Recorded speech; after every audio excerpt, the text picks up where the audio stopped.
أهلا وسهلا بكم طلبتنا الأعزاء، نرحب بكم مجددا في تكملة سلسلة دروس التي تبث عبر الإنترنت لمادة اللغة الإنجليزية والصف الرابع الاعدادي. معكم الست رحيق من ثانوية الروابع الخضراء، نقدم لكم تكملة دروس Unit 6. Unit 6 Lesson 9 here in the SB at page 70, 71 and in the AB page 104. كذلك راح نمر على Lesson 10 اللي هو it's only in the AB، هو مجرد تطبيق بسيط لأشياء أخذناها at page 105.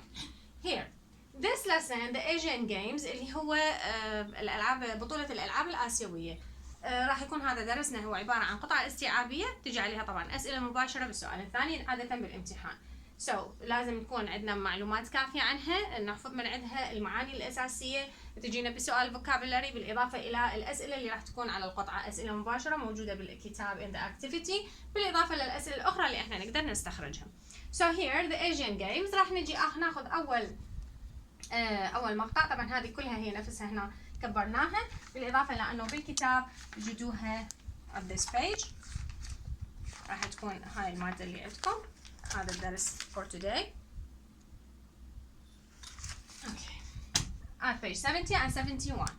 So the history of the games. تاريخ هذه الألعاب. The Asian Games took place for the first time in India in 1951. Only 11 countries sent athletes to the games and there were only 6 sports. بطولة الألعاب الآسيوية أول مرة حصلت في الهند عام 1951، وفقط 11 دولة أرسلت رياضيها إلى هذه البطولة، بالإضافة إلى أنه كان هناك فقط 6 رياضات داخلة في هذه البطولة. Over the years, more countries have become involved in the games and more activities have been added. على مر السنوات ازداد عدد الدول المشاركة، بالإضافة إلى عدد الألعاب والفعاليات والرياضات اللي في البطولة. Now, the Asian Games is the second largest event in the world after the Olympics. الآن بطولة الألعاب الآسيوية هي الحدث الرياضي الأكبر الثاني في العالم بعد الأولمبياد. The biggest Asian Games. هسه خلينا نشوف أكبر بطولة ألعاب آسيوية شو وقت حصلت. The 15th Asian Games took place in Doha, Qatar from 1 to 15 December 2006. It was much bigger than the first games in 1951. البطولة الألعاب الآسيوية الخامسة عشرة حدثت وين؟ في الدوحة في قطر من 1 إلى 15 من شهر ديسمبر، شهر 12 اللي هو كانون الثاني في 2006. كانون الأول. It was much bigger than first games in 19 يعني كانت أكبر من البطولة الأولى اللي حصلت في الهند عام 1951. Athletes from 45 countries participated and there were 39 sports. في بطولة الخامسة عشرة اللي هي في قطر شاركوا رياضيين من 45 دولة، بالإضافة إلى أنه كان هناك 39 نوع من أنواع الرياضة يعني ضمن هذه الفعاليات. People in 47 countries were able to see the events on television. يعني الناس أو الشعوب يعني كان في 47 دولة كان بإمكانها أنه تشاهد هذه الأحداث اللي خاصة ببطولة الأيشيان جيمز تشاهدها على التلفاز. نجي إلى the 16th Asian Games took place in Guangzhou, China from 12 to 27 of November 2010. في بطولة الألعاب الآسيوية السادسة عشرة حدثت وين؟ حدثت في كوانزو في الصين من 12 إلى 27 نوفمبر، من 12 إلى 27 من شهر 11 اللي هو تشرين الثاني في عام 2010. هنا نلاحظ هاي الجملة It was the biggest games so far. كانت هي البطولة الأكبر لحد الآن with 9,704 athletes competing in 476 events. عدد المشاركين الرياضيين المشاركين كان 9704 رياضي كانوا يتسابقون ومشاركين في هذه الأحداث، والأحداث أو الفعاليات اللي كانوا يشتركوا بها هي عددها 476. يا طلابي الأعزاء، هاي الأرقام اللي نذكرها كلش مهمة، أكو عليها سؤال كامل هنا بالأكتيفيتي، فإن شاء الله راح نعرفها بعدين. New sports الرياضات الجديدة. Spectators were able to see a wide variety of events in 2010. Spectators اللي هي المشاهدين كان بإمكانهم أن يشاهدون أنواع مختلفة من الأحداث ومن الفعاليات في عام 2010 اللي هي طبعا قلنا وين صارت؟ in Guangzhou in China. There were sports like basketball, cycling and football that have been part of the Asian Games since they started. أكيد كان أكو أنواع رياضات اللي هي الباسكتبول كرة السلة، السايكلينج ركوب الدراجات، الفوتبول، وكل هذه كانت أساسا هي من ضمن أول ما بدت الأيجين جيمز، هي هذه الألعاب كانت من ضمنها موجودة هاي الفعاليات. لكن الإضافة اللي عليها شنو؟ There were also some new events. كذلك كان أكو بعض الأحداث الجديدة اللي أو الفعاليات اللي جديدة اللي طرأت على الأيجين جيمز. The traditional game of cricket was added. شنو اللي انضاف؟ The traditional اللعبة التقليدية اللي هي الكريكت، اللي هي نلاحظها هنا بهذه الصورة. الكريكت هذه اللعبة اللي هي مشهورة جدا وتقليد، يعني خلينا نقول من ضمن تقاليد شعوب معينة. الكرة والمضرب أضيفت إلى الأيجين جيمز. كذلك and the ancient sport of dragon boat racing، هذا اللي هو سباق قارب التنين. هذا سباق قارب التنين هي هم كذلك من الانشنت سبورتس اللي هي رياضة قديمة كانت في زمان ما أضيفت إلى الأيجين جيمز في 2010. كذلك as well as the very modern activities، بالإضافة إلى أنه بعض الفعاليات والرياضات الحديثة أضيفت أيضا إلى الأيجين جيمز في 2010 اللي من ضمنها dancing sport and roller sports اللي نلاحظها بهاي الصور. هاي dancing sport اللي هو الرقص الرياضي، بالإضافة إلى الرولر سبورتس اللي هو التزلج. تشوفون إذا تلاحظون أنه هنا اللاعبين كلهم لابسين هذه الزلاجات وفي يتسابقون بزلاجاتهم منو اللي يوصل أول. وهنا الدانس سبورت اللي هو الرقص الرياضي طبعا على أنغام الموسيقى. فهذه الرياضات الأربعة اللي أضيفت إلى الأيجين جيمز in 2010 اللي هي وين كانت؟ It was the biggest games اللي هي in Guangzhou in China from 12 to 27 of November 2010. هذه عليها سؤال موجود in the activity كلش مهم. نجي إلى preparing for the games، التحضيرات والتهيئة للألعاب. شلون كانت؟ To prepare for the games, the organizers built 11 new sports venues and improved the facilities at 42 others. يعني كانوا لتهيئة المكان للألعاب الآسيوية لهذه البطولة، المنظمين بنوا مناطق أو خلينا نقول أماكن 11 مكان جديد من هاي الفينيوز and improve the facilities at 42 others، وطوروا التسهيلات والتنظيمات اللي هي في 42 فينيو آخر اللي هي كانت موجودة مسبقا وطوروها وحسنوها. Athletes were able to stay in the new Asian Games town. وين كان مقر الأثليتس الرياضيين هذول 9000 وكسور اللي راحوا إلى الأيجين جيمز في كوانزو؟ وين كان مقرات بقائهم؟ كان هنا عندهم the new Asian Games town، سووا لهم قرية خاصة ببطولة الألعاب الآسيوية والجديدة طبعا هي. The local airport was improved، المطار المحلي كذلك قد طور وهيئ لاستقبالهم. And a new high-speed railway built to take the spectators and athletes quickly to the events. وقد أنشئ high speed railway اللي هو احنا اللي نسميه المترو، اللي هو القطار السريع اللي تحت الأرض، قطار الأنفاق. أنشئ قطار سريع جديد حتى ياخذ المشاهدين السبكتاتورز and the athletes والرياضيين بسرعة إلى موقع الحدث اللي هو موقع عفوا يعني الفعاليات، الملاعب أو something like that. But the organizers needed more than buildings, plans and trains. لكن المنظمين كانوا يحتاجون إلى أكثر من فقط أماكن لمكان المبيت أو بنايات أو مثلا البلاينز الطائرات أو القطارات، يحتاجون إلى أكثر من ذلك. شنو اللي يحتاجوه؟ They also looked for 60,000 people to help during the games. كانوا يطلبون يعني يحتاجون إلى أكثر من 60,000 شخص يساعدهم في هذه البطولة. These volunteers، هؤلاء المتطوعين، this word هاي volunteers معناها متطوعين، did various things. هذا 60,000 متطوع اللي اجوا يشاركون في هذه الألعاب في تنظيم الألعاب الآسيوية أو البطولة. شنو الأشياء اللي سووها؟ did various things، كانوا يؤدون أشياء متنوعة like what؟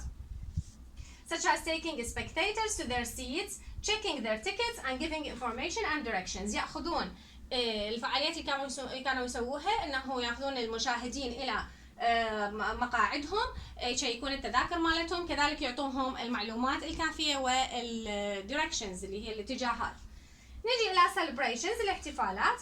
A lot of events took place before and after the games، يعني الكثير من الأحداث صارت قبل وبعد البطولة. One of the most exciting was the torch relay. واحد من أهم الأحداث والأكثر يعني متعة بالموضوع أو الأكثر إثارة هو torch relay الشعلة. It was a celebration of friendship and unity. التورش ريلاي هو كان احتفال للصداقة والوحدة. هنا أنا أعبر لي عنها. It was a celebration of friendship and unity. The torch was lit at the Great Wall of China. وين ألقاها للشعلة؟ أكيد أنتم كلكم اللي متابعين للرياضة تعرفون أنه بدايات البطولة تبدي بالشعلة، يعني يعلقون الشعلة معينة حتى يعلنون أنه بدأت البطولة. فوين علقوها هذه الشعلة؟ It was lit at the Great Wall of China، على الحائط العظيم للصين on 9th of October في يوم 19 yes and carried round 23 cities by a total of 2068 runners. علقوا الشعلة في يوم 9 أكتوبر وبعدين إيش صار؟ فروها حول 23 مدينة. فروها حول 23 مدينة عفوا by a total of runners، يعني بمجموع الراكضين، الناس اللي هم اللي شايلين الشعلة ويفترون بها على هاي المدن، مقدار أو عددهم مش قد هو 2068 شخص اللي كانوا يحملون الشعلة. The amazing opening and closing ceremonies were held along the Pearl River, yes. الافتتاح الهائل و يعني خلينا نقول طقوس او التفاصيل اللي صارت لافتتاح واغلاق الهائله لهذا الحدث كانت قد حصلت along the Pearl River، على طول نهر البيرل، with fireworks and around 6,000 performers acting, singing and dancing. بها وياها طبعا على طول هذا الساحل او النهر كان هناك الكثير من الفايروركس اللي هي صعادات، و 6000 performers يعني مقدمين العروض 6000 واحد، طبعا بين acting، بين تمثيل، بين singing and dancing الرقص والغناء. هذه كلها الفعاليات كانت ضمن حفل افتتاح او حفل التورتش ريلاي. نجي الى الفقرة الاخيرة say hello to the sporty goats. sporty goats هذا التعبير راح نجي نشوفه شنو هو. The mascot for the 16th Asian Games was the 5 sporty goats. The mascot يعني شعار. هاي الكلمة the mascot يعني شعار. هذا سؤال مهم يجي عليها. The mascot of the 16th Asian Games يعني شعار بطولة الألعاب الآسيوية السادسة عشرة هو the 5 sporty goats اللي هي نشوفها هنا بهاي الصورة المعزات الخمسة. فتشوفوها طبعا المعزات الرياضيات الخمسة، يعني هم لازم لهم علاقة بالرياضة. ليش معزة؟ ليش هذا الرمز؟ وليش خمسة؟ سنجي نشوف. In Chinese tradition في التقاليد الصينية the goat is a symbol of great luck and happiness. الماعز عندهم في التقاليد الصينية يعتبر رمز للحظ الجيد يعني والحظ الرائع والhappiness والسعادة. The mascot's job was to help people learn about the games and remember that the games are all about sport, fun and friendship. هذول المعزات الخمسة شنو وظيفتهم كانت بالبطولة؟ انه يساعدون الناس يعرفون شنو learn about the games، يعرفون يعني معلومات عن هذه البطولة، ويذكرون انه هذه البطولة وهذه الالعاب هي كلها من اجل الرياضة ومن اجل الفن يعني المتعة والصداقة. فلذلك هي كانت تعتبر الماسكوت of the Asian Games 16th in Guangzhou in 2010. Okay, so now let's go to the exercises. راح نلقاها on page 104 التمارين الخاصة بهذه القطعة. طبعا احنا كما نعرف كل مرة مو يعني صح هي اكو عليها اسئلة، لكن احنا ممكن نستخرج اسئلة بعد من هذه القطعة ونستخرج عليها اجوبة اضافية. In exercise A, what do these numbers refer to? scan the article on SB and write the answers. هنا أنا قلت لكم عندنا تمرين كامل عن الأرقام اللي موجودة، إيش قد ذكرنا أرقام هنا، نسلسل إياها هنا. 1951 مثلا هي the year of the first Asian Games، اللي هي سنة اللي أول بطولة ألعاب آسيوية. 11 هذا ال11 شنو هو؟ إذا نرجع للSB راح نلقى أنه it's number of countries in the first Asian Games، عدد الأقطار الدول اللي مشاركة بالأول مرة الأيجين جيمز. 6 هو number of sports in the first Asian Games، عدد الرياضات اللي شاركت في أول Asian Games. 45 هي عدد countries number of countries in the 50th Asian Games. إذا نرجع هنا راح نلقى هو الرقم 45 هو عدد الأقطار اللي شاركت في الدورة ال15 لبطولة الأيجين جيمز. كذلك نرجع نكمل باقي الأرقام، أنتوا ترجعون للقطعة اللي قرأناها وتستخلصون هذه الأرقام. كذلك أنا حلتها، إذا تحبون تتبعون عليها يعني، بس أفضل أنه ترجعون القطعة أولا. Exercise B. Write the following words in your vocabulary word. Think about how you could use them to talk about the Asian Games. معطيني هاي الكلمات، هو يعني دا يبين لي بطريقة ما انه هذه الكلمات عندي قد تكون جديدة اقدر استخدمها. participate يشارك، spectator مشاهدين، wide variety يعني تنوع واسع، prepare يحضر يهيئ، organizer المنظم، and statue اللي هي خلينا نقول التمثال او الموجود هنا. هذه الكلمات دا يطلب مني انه استخدمها للحديث عن الأيجين جيمز. You can use it. Exercise C. Work with a partner and how many of these questions you can answer. احنا أنا مطيني هاي الأسئلة اللي هي عن القطعة. طبعا احنا قلنا ما نكتفي بيها، نحاول نستخرج غيرها. Number 1. Where were the first Asian Games? متى كانت أول مرة الأيجين Games? It was in India in 1951.